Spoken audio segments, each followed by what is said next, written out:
Arrival of Malice and a Grand Tournament.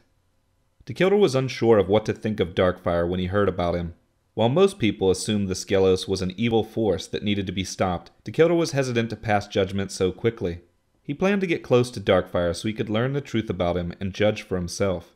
If he found his intentions to be against the greater interests of Limbo, he would execute him. Otherwise, he would let him be or possibly even help him. Finding a way to get close to Darkfire without raising suspicion seemed impossible. He knew he would be best off to join the new Limbo Empire and work his way up to a high position, but he was too well known to do so unnoticed. He would need a good reason for joining the Empire. Until one presented itself, he simply held back, observing their movements from outside. Darkfire conquered 3 clustered star systems and would have moved on to conquer more, but his plans were temporarily halted there. An entity from another realm, only known as Malice, opened portals into Limbo through which odd energy beings emerged. These beings did not require traditional physics to exist, and were not deterred by the changes upon entering Limbo. They entered the bodies of the people of Limbo, took them over, and began working to construct a gateway that would allow Malice to come through himself. 2 immortals who had originated from Malice's realm explained everything about him. He was a creature similar to the energy beings that had entered, but far more powerful and massive. He had the power to inhabit entire worlds, but often chose to inhabit the strongest creature in the realm he entered. The other energy beings were his offspring, to whom he left the realm when he was done. He had already conquered 3 other realms, and planned to take over Limbo next. Darkfire appeared to take the lead in fighting off Malice's offspring. Limbo was his place to rule, and he did not plan to just hand it over. Dacheldor observed Darkfire's tactical genius on numerous fronts. He began to believe Darkfire may actually be able to defeat Malice without his help. Then Darkfire pulled the ultimate trick. Using his power to clone himself, or split into multiples, Darkfire sent one clone to lead the war against Malice. Under his lead, the combined forces of Limbo rallied. Meanwhile, the other clone contacted Malice in secret. He showed Malice how much control he already had over the forces of Limbo, and that it would take years for Malice to find a way into the realm without his help. All he asked was that Malice make him his second-in-command, head general of the new regime, and he would change sides. As Malice observed loss after loss at Darkfire's hands, he begrudgingly agreed. Darkfire simultaneously led Limbo's forces in battle after battle to keep Malice weakened, and worked on a portal of his own that would bring him through. When the portal was ready and opened, the combined forces of Limbo arrived to see Darkfire operating it, and Darkfire next to them as well. The 2 clones merged, and his plan was revealed.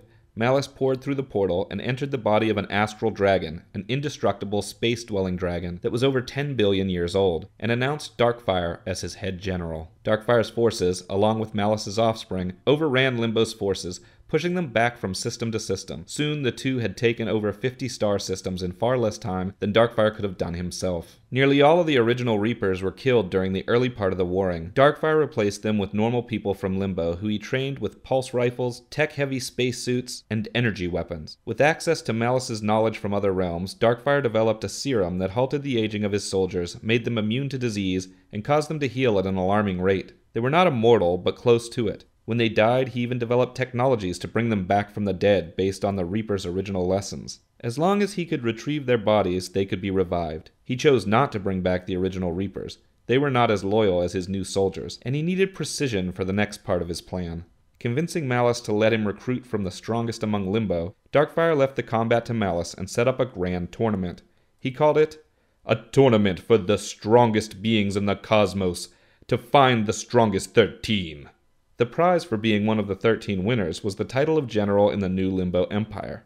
He knew this would attract only those beings interested in such goals, and powerful enough to believe they were the best. He never planned to use the might of the 13 winners to actually conquer Limbo. He planned to use them to defeat Malice. He had a plan that would allow him to overthrow the seemingly unstoppable being and seat himself on the throne once more. For that, he needed some of the strongest beings in Limbo, and he needed them to be power-hungry enough to fight for such a position, yet rogue enough to turn on Malice with him.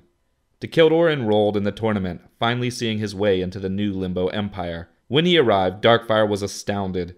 Even he had heard of the once Lord of the Shadows. "You don't need to fight," he said, fearful Dacheldor would destroy even the best competitors and possibly weaken his options. "I have to fight something," Dacheldor said. "It wouldn't be fair for me to get in without proving myself like the others." Darkfire agreed, but had Dacheldor sit on the sidelines until a suitable challenge presented itself. Dacheldor was surprised to find he knew a number of the competitors. They included several other immortals and soul absorbers. Additionally, there were powerful vampire lords, monstrously sized warriors, and elder mages. The battles were entertaining enough that Dacheldor forgot his request to fight for most of the tournament. Then, one of the elder mages summoned a creature that threatened to tear the entire Colosseum apart. A giant turtle that seemed indestructible had gone wild. The mage who summoned him had been crushed by him, and there was no way to send him back to where he had originated. All of the competitors battled the turtle, but its skin and shell were seemingly impenetrable. The turtle killed several of the leading tournament winners, and looked as if it may kill everyone else. "There!" yelled Darkfire to Dacheldor. "Prove yourself by killing that!" Dacheldor smiled, stood, and lifted his demon edge into the air. A bolt of lightning so gigantic it blinded everyone for a few minutes, rained down and slammed into the turtle. When their vision cleared, all could see the turtle was cooked from the inside out. "Am I in?" Dacheldor asked. No one questioned Darkfire's decision to give Dacheldor one of the 13 spots. Once all 13 were picked, Darkfire took them each aside and told them his plan to overthrow Malice. Dacheldor was impressed with how detailed Darkfire's plan was. It turned out he had been planning this since before he had let Malice through the portal. He knew the only way to defeat Malice would be to bring him into Limbo first and enact this very plan. His seeming turn on Limbo had been every bit as staged as the help he had originally offered them.